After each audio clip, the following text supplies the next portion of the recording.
Good morning everybody. मैं S के मुजीबुर रहमान।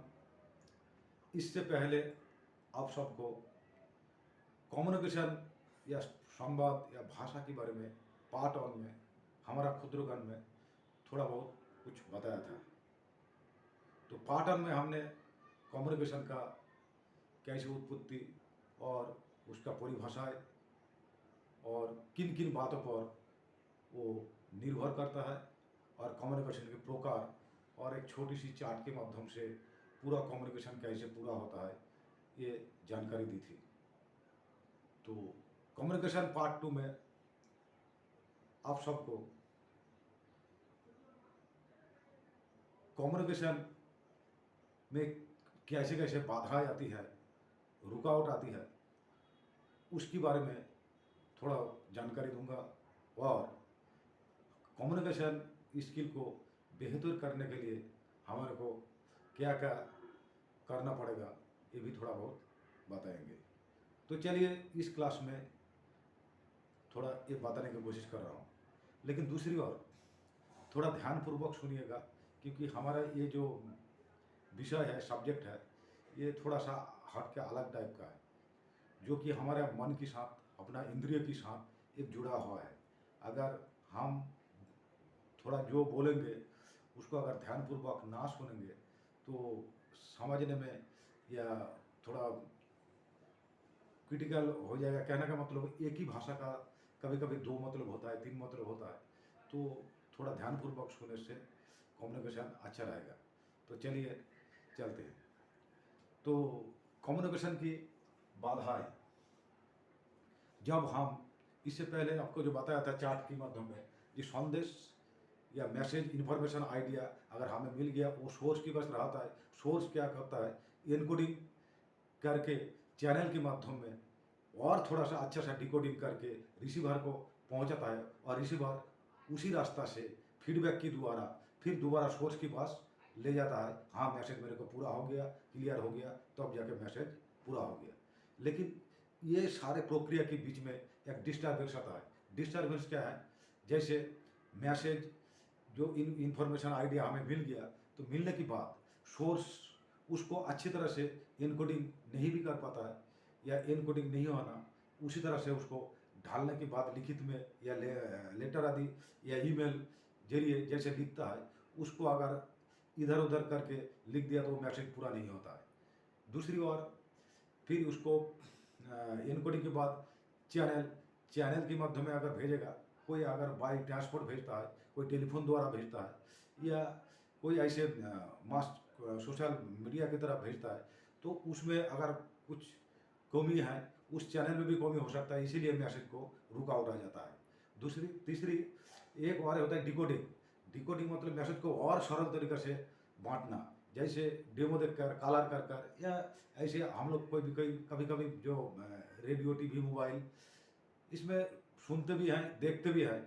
जैसे कोई किसी का एडवर्टाइजमेंट दे रहा है, तो वो ऐसे करके इतना सरल कम्युनिकेशन उन लोग बनाता है, जाकि वो एक चीज़ उत्पन्न होने के बाद एकदम बिल्कुल क्लियर, इसमें हमें ये उपकार मिलता है, ये है, ये इसमें बहुत बड़ा प्रोटीन है, मतलब इतना सरल तरीके से कलर करके डेमो देख के एडवर्टाइज कर देता है। तो आदमी का क्या है, मन में एक माइंड में सेट हो जाता है, हाँ ये प्रोडक्ट अच्छा है, तो वो प्रोडक्ट वो ज़्यादा खरीद करने लगता है, उसका ज़्यादा बिकता है, क्योंकि उसका इतना सूक्ष्म छोटी छोटी कम्युनिकेशन स्किल को ध्यान दिया उन्होंने, दे के उसको एडवर्टाइजमेंट किया, ताकि उसका सामान एक अच्छी प्रोडक्ट है या नॉर्मल है, लेकिन अच्छी प्रोडक्ट में ज़्यादा बिकने लगा।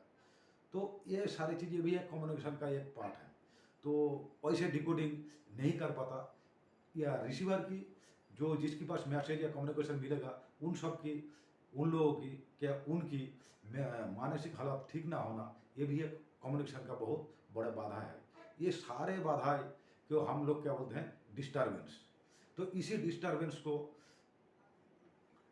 या बाधाएं को हम क्या करना है, जब ऐसे कम्युनिकेशन पूरा नहीं होगा तो दोबारा क्या करना है, उस मैसेज को फीडबैक के रास्ता से उसको नेगेटिव और पॉजिटिव सोर्स को बताना है, जी ये मैसेज मेरे को क्लियर नहीं हुआ, मेरा प्रॉब्लम था कि ये प्रॉब्लम। तो दोबारा फिर सेम तरीके से सोर्स क्या करेगा, उसी मैसेज को और अच्छी तरह से एनकोडिंग करके चैनल के माध्यम से दोबारा डिकोडिंग करके रिसीवर को पहुंचाएगा, फिर फीडबैक की रास्ता आई, फिर सही आंसर लगा, हाँ अभी मेरे को मैसेज मिल गया, तो अब जाकर ये मैंने कम्युनिकेशन पूरा होगा। तो इस चीज़ को ध्यान में रखते हमारा क्या क्या बाधाएं आती है, ये बाधाएं 2-4 आपको मोटा तौर में बताऊंगा। कम्युनिकेशन की बाधाएं रुका उठे क्या है, नंबर 1 में हो गया आपका fear of rank.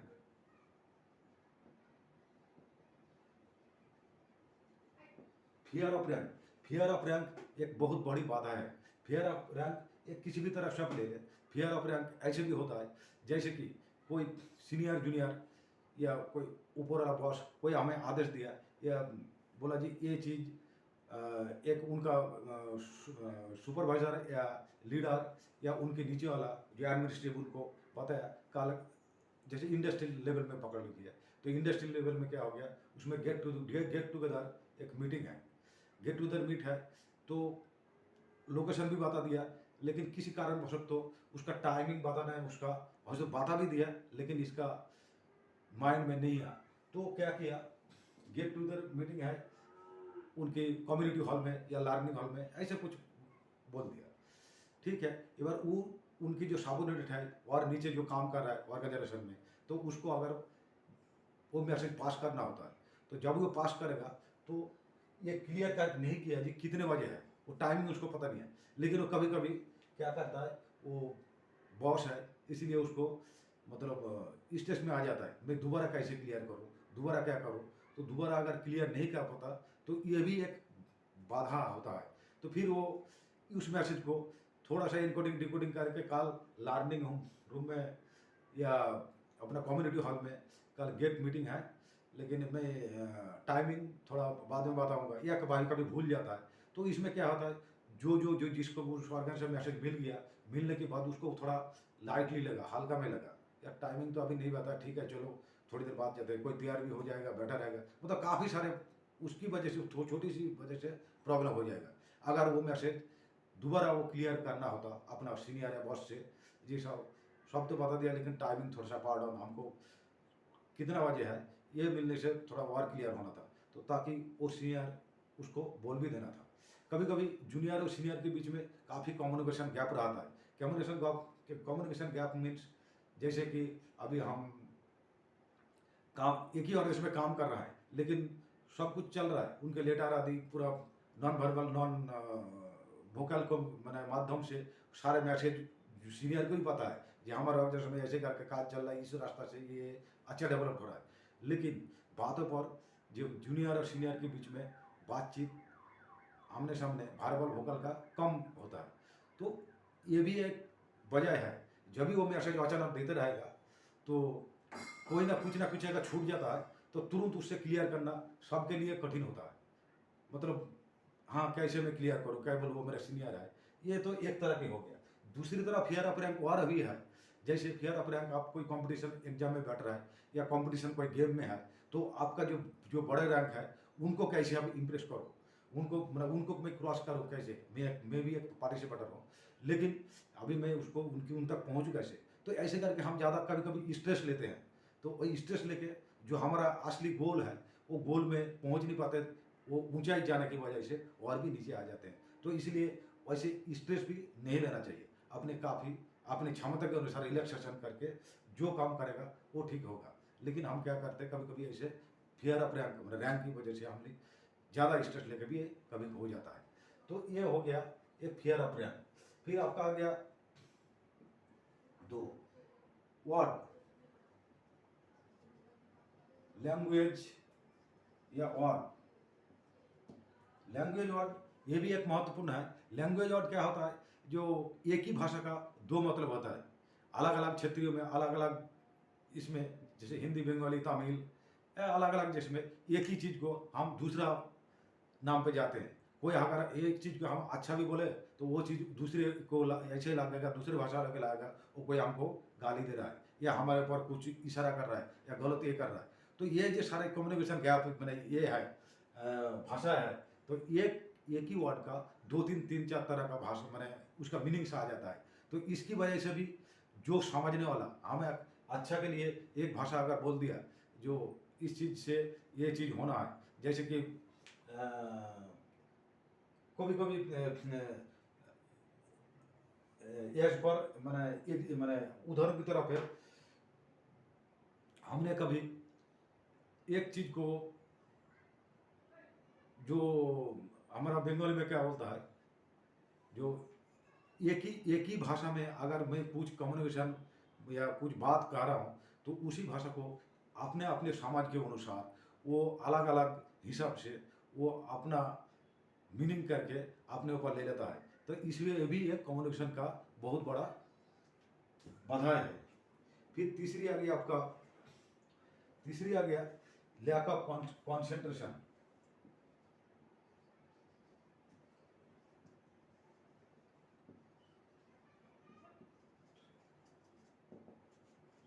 Lack of concentration, एक बोला एकाग्रता की अभाव।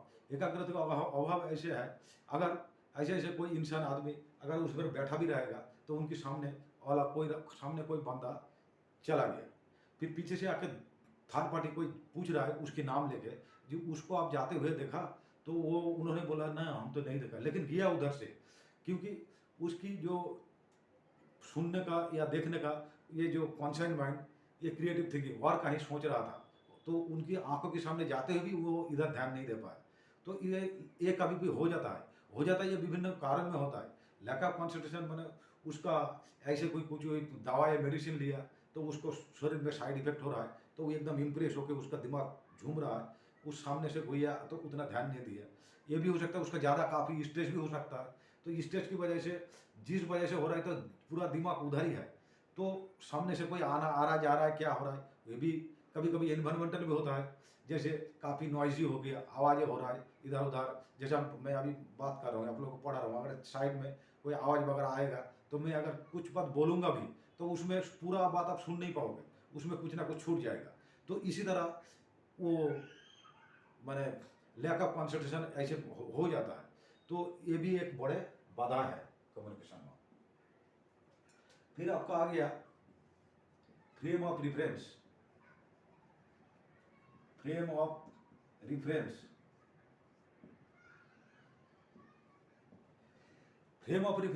फ्रेम ऑफ रिफरेंस क्या ऐसे है, जैसे कम्युनिकेशन हम जो बता रहे हैं, या आपका कोई भी ऑर्गेनाइजेशन, चाहे एजुकेशन, बिजनेस या कॉर्पोरेट, कहीं भी, या समाज सोसाइटी कहीं भी, अगर कोई मैसेज आपको बता रहा है, कुछ हो चल रहा है, तो अलग अलग लोगों का, अलग अलग ऑडियंस का, अलग अलग रिसीवर का, उसका धारण क्षमता अलग अलग सोचने का या अडप्ट करने का अलग अलग होता है। किसी का कम होता है, किसी का ज़्यादा होता है, किसी का बहुत ज़्यादा होता है, तो मतलब वो अलग अलग तरीके से धारण क्षमता होता है, तो उसी हिसाब से वो अडप्ट करते हैं। तो अडप्ट करने के बाद फिर उसको, जैसे हम अगर अच्छी बात किसी को, कुछ लोगों को बोले, तो उसको तुरंत गुस्सा आ जाता है या राग आ जाता है, या मैं ऐसे भाषा बोल रहा हूँ जिसकी भाषा में अगर बोलेंगे तो उसको बहुत खुश भी होता है कोई, और बहुत गुस्सा भी हो जाता है। तो एग्जाम्पल ये मैंने ये फ्रेम ऑफ रिफरेंस ऐसे इसी तरह है, एक ही मैसेज, जैसे कोई आया, थोड़ी छोटी सी उदाहरण दे रहा हूँ, जैसे घर पे, या घर की बात कर रहा हूँ, घर में उसकी बहू और एक पोते खेल रहा है, बहू सब्जी काट रहा है, और ससुर जी उसकी जो है बाहर से घर आ रहा है, कहीं खेती जमी गया या कहीं किसी ऑर्गेनाइजेशन में गया, स्कूल गया, कॉलेज गया, जहाँ काम करता है वही बाहर से घर आ रहा है। घर आने के बाद फिर क्या बोल रहा है, उस लड़का को नाम लेके बोल रहा है, जैसे मनु बेटा मेरे को एक गिलास पानी दो। बोलने का उद्देश्य बहू को है, लेकिन वो फ्रेम ऑफ रेफरेंस को इतना अच्छे से बोला ताकि उनकी घर का परिवार माहौल शांत हो जाए और अच्छा भी रहे, ऐसे करके। फिर उनकी बहू उस मोनू को बोला, जबकि मोनू छोटा है, खेल रहा है, कि मोनू दादाजी को बोलो मैं अभी लाई। ये है, ये एक तरह का बात है। दूसरी ओर एक बात हो जाता है, घर में आके घुसते ठक ठक करके, बहू एक गिलास जल ले आओ, तो इसमें उसकी जो इम्प्रेस है, धारण क्षमता है, वो थोड़ा अलग टाइप का हो जाता है। ससुर जी हमें पानी मांगा, मतलब ये उसका भी थोड़ा मुंह मन में गुस्सा भी आता है। तो ये धारण क्षमता करने के लिए ये भी एक बड़ी बात है। तो जब हम कम्युनिकेशन करेंगे, किसी के साथ बोलेंगे, तो उसी भाषा को, एक ही भाषा को अगर थोड़ा सा अच्छी फ्रेम ऑफ रेफरेंस, एक लिमिट किस तरह से बोलने से उसकी दिमाग में एकदम खुशी से जाए, उसी हिसाब से बोलने से और अच्छा रहेगा। तो ये भी हमें यहाँ बोलना पड़ता है। अगर कोई कोई ऐसे भाषा, एक ही लोग या 4-5 लोग एक ही भाषा को, अगर एक ही आदेश को हमने बोल दिया, कल यहाँ से वहाँ एक मीटिंग है जाना है, फिर दूसरी पर्सन वो भी वही मैसेज उनकी वजह से बोल दिया, तो किसी की बात से ज़्यादा लोग इकट्ठा होता है, किसी की बातों पर कम लोग इकट्ठा होता है। ये भी एक कम्युनिकेशन फ्रेम ऑफ रिफरेंस का उदाहरण हो सकता है। फिर आपका आ गया मैसेज होल्ड। मैसेज होल्ड करना ये भी एक कम्युनिकेशन का बहुत बड़ी बाधा है। कम्युनिकेशन का ये बाधा है इसी कारण, क्योंकि अगर कोई इंपॉर्टेंट मैसेज मिला और उस मैसेज को हमने जहाँ बताना था नहीं बताया, तो जो हमारा मुद्दा, मिशन या मीटिंग या किसी के कॉन्ट्रैक्ट डील, ये सारे पानी में फिर जाएगा। तो कभी कभी उस जिसके पास मैसेज आता है सोर्स, तो वो क्या करता है, उनकी दिमागी या उसकी इतना इम्प्रेशर होता है, इसका प्रेशर होता है, वो तो मैसेज भूल भी जाता है। ये भी इसकी भी कारण होता है। इस कारण भी मैसेज वो बोल नहीं पाता, या एट द इवन टाइम में उसका दिमाग में आ जाता है तो अब जाके बताता है। तो उस समय बताने से कोई दूर दूर से अगर उस कॉन्टैक्ट में कोई डील में बंदा आना था, लेकिन वो भी क्या हो गया, फ्लॉप हो गया। तो इसमें काफ़ी सारे बाधाएं आती है। तो ये मैसेज होल्ड करना भी एक बहुत बड़ा बाधा है। फिर आपका आ गया रिसीवर की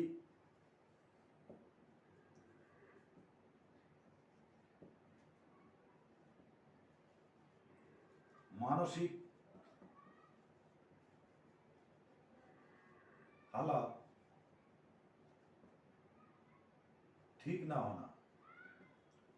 रिसीवर की मानसिक हालत ठीक ना होना, जैसे जिसके पास हम मैसेज भेज रहा है रिसीवर, तो उसकी कभी कभी नॉन एम्पैथी, उनकी मानसिक हालत ठीक नहीं है, वो है तो बीमार है या दवा ले रहा है या कोई और कहीं मानसिक स्ट्रेस में भूग रहा है, तो वो भी एक ये है। तो वो अगर स्थिति उनका हम नहीं जाने बगैर उसको अगर बोल दिया, और उसको वो काम, अगर उसको जो टास्क हमने दिया था उस टास्क को वो पूरा नहीं किया, फिर हम उसके ऊपर बिना बुझे बिना समझे उसको और ज़्यादा प्रेशराइज करने लगा या कुछ बोलने लगा, तो वो भी एक बहुत बड़े बाधा है। क्योंकि उनकी मानसिक हालत ठीक नहीं है, तो पहले से हमको पता करने से या उनको उस मैसेज को दूसरी और तरीके से किसी को बताना था। तो ये सारे चीज़ हो गया कम्युनिकेशन की बड़े बाधाएं हैं समाज में, या आपका बिजनेस में, चाहे एजुकेशन में, चाहे कहीं भी किसी भी इसमें। अगर हम कम्युनिकेशन इस बाधा को, छोटी छोटी चीज़ को अगर देखेंगे, तो देखने के बाद क्या होगा, ध्यान देंगे, और ध्यान देके इसको पूरा क्लियर, जितना क्लियर करेंगे उतना ही हमारे समाज के लिए अच्छा रहेगा। तो इसी के चलते हमें कम्युनिकेशन कैसे बेहतर करना चाहिए, इसके बारे में थोड़ा बहुत जानकारी दूंगा। ये जो आपके बताया अभी, ये कम्युनिकेशन का एक मोटी मोटी बाधा है। तो इस बाधा को मतलब कैसे हमें बेहतर करना है, कैसे सुधारना है, इस चीज़ को हमें ध्यान देना है। तो हमने क्या करना है अभी,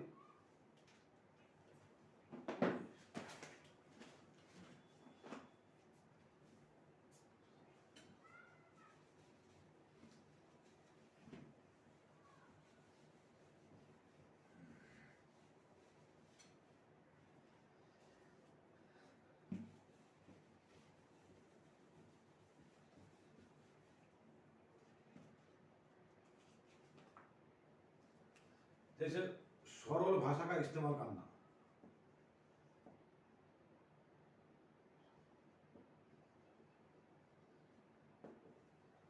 सरल भाषा, अब जब कम्युनिकेशन होगा तो जितना हो सके इतना भाषा को सरल करना है, सरल करना, ताकि आसानी से अपना रिसीवर को मैसेज आसानी से समझ सके। उसके बाद आपका हो गया इम्पोर्टेंट शब्द को, इम्पोर्टेंट वर्ड को दोहराएं। इम्पोर्टेंट वर्ड को दोहराएं मतलब जो इम्पोर्टेंट शब्द है उस मैसेज में, जैसे टाइमिंग का या लोकेशन का, इस चीज़ का जो ये जो तो उस शब्द को एक बार, दो बार, तीन बार दोहरा है, मतलब उसको बार बार रिमाइंड किया जी, ये मैसेज के ये इस चीज़ के लिए ये इधर गेट मीटिंग होगा, ये इस चीज़ का ये होगा, तो इतने बजे इतना लोकेशन पे, तो लोकेशन टाइमिंग जो चीज़ है, या कोई वीआईपी आ रहा है तो उसी वीआईपी का नाम भी मतलब दो बार तीन बार उसको दोहराए, ताकि जो रिसीवर को वो चीज़ बार बार दिमाग में अगर रिमाइंड करेगा तो वो चीज़ भूलेगा नहीं और मैसेज क्लियर होगा। फिर आपका आ गया ओपन कम्युनिकेशन। ओपन कम्युनिकेशन,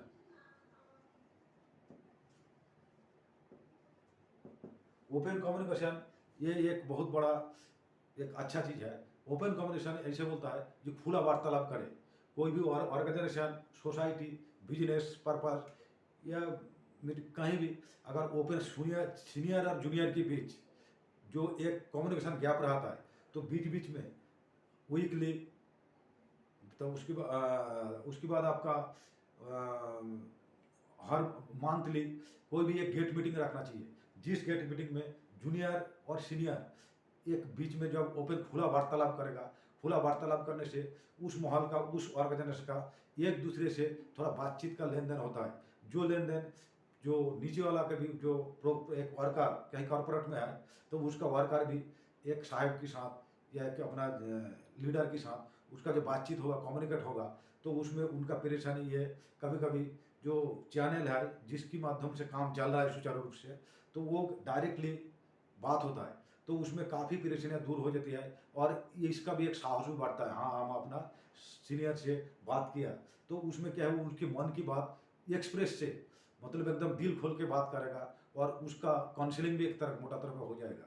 तो इसमें क्या है, उस सोसाइटी, उस समाज, उस एजुकेशन, वो इसका चाहे धार्मिक किसी भी चीज़ में ऐसे अगर ओपन कम्युनिकेशन करने से वो समाज का जो कमियां है उस कमियों को हम निकाल पाएंगे और निकाल पाकर उसको और भी बेहतर करने के लिए एक अच्छी जरिया है। तो एक खुला वार्तालाप भी एक बहुत बड़ी जरिया है।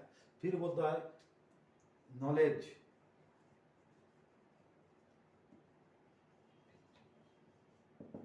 नॉलेज नॉलेज नॉलेज या ज्ञान, नॉलेज को बढ़ाओ। नॉलेज को बढ़ाने से क्या है, तो नॉलेज बढ़ाने से किस बंदे से कहीं कहीं इधर उधर कम्युनिकेट करना पड़ेगा, या अपना न्यूज़पेपर पढ़ना पड़ेगा। हाँ, न्यूज़पेपर पढ़ो या और भी किताबें पढ़े और जो अच्छी अच्छी चीज़ जिसमें है वो सीखने की कोशिश करें। और इसमें क्या होता है, जो चीज़ आपको नहीं आ रहा है तो उससे, और अपना चाहे वो जूनियर क्यों ना हो, तो उनसे भी सीखने की कोशिश करें। तो इसमें क्या है, अपना नॉलेज बढ़ता है। तो नॉलेज बढ़ने से उसका कम्युनिकेट, जो सही कम्युनिकेशन है वो समझ भी आता है। जैसे भी कोई अगर कोई चीज़ बात है, उस चीज़ के बारे में हमें पता नहीं, फिर उसको हम दूसरा मतलब से निकाल के अपना गलत तरीक़ा से उसको ले लिया, तो वो भी कम्युनिकेट नहीं होता है। लेकिन हमारे पास जब नॉलेज होगा ना, वो चीज़ जो बोल रहा है वो सही बोल रहा है, ये हमें पता चल जाएगा। तो इसको नॉलेज को बढ़ाना चाहिए। फिर आपका आ गया एक्सपीरियंस। एक्सपीरियंस एक्सपीरियंस एक्सपीरियंस को भी बढ़ाना चाहिए। एक्सपीरियंस ज्ञान, जैसे कि कभी कभी ऐसे भी होता है जो हमने किताबों में या थ्योरी में कोई चीज़ पढ़ लिया, पढ़ने के बाद भी जब हम उस चीज़ को अप्रोच करने जाएंगे ग्राउंड में, तो इसीलिए हम दो प्लानिंग रखते हैं। एक प्लानिंग जो मन के खाका बना लेते हैं, प्लान कर लिया, प्लान करने के बाद फिर उसको शुरू से लेकर आखिर तक हमारा क्या रिजल्ट आएगा, मोटामोटी आ जाएगा। साथ ही साथ एक कॉन्टीजेंसी प्लानिंग रखते हैं, अल्टरनेटिव प्लानिंग रखते हैं। इसीलिए रखते हैं जो काम करते करते कुछ बाधाएं, कुछ गलतियाँ या कुछ ना कुछ आएगी, तो उसको कॉन्टीजेंसी प्लान के द्वारा उसका फ्लेक्सिबल करके उसी रास्ते से थोड़ा सा हट के रास्ता निकल के एक जो हमारा गोल उसमें पहुंचाएंगे। तो ये एक्सपीरियंस, तो ग्राउंड एक्सपीरियंस जब हम करेंगे, तो इसीलिए हमें एक तो लीडर को, कम्युनिटी को या तदानुभूति होना चाहिए। उस जगह पे आके ग्राउंड में अगर देखे तो थोड़ा सा इधर उधर होगा, तो उसको दोबारा रास्ता निकल के उसी रास्ता में तो जाना है, लेकिन थोड़ा रास्ता चेंज करना पड़ेगा। तो इसलिए उस एक्सपीरियंस को भी लेना है। एक्सपीरियंस बढ़ाने से कम्युनिकेटर या उस मुद्दा मिशन हमारा सही होगा। तो इसलिए एक अच्छे कम्युनिकेटर बनने के लिए अपना एक्सपीरियंस भी बढ़ाना चाहिए। ये ये हो गया। उसके बाद आपका आ गया प्रैक्टिस।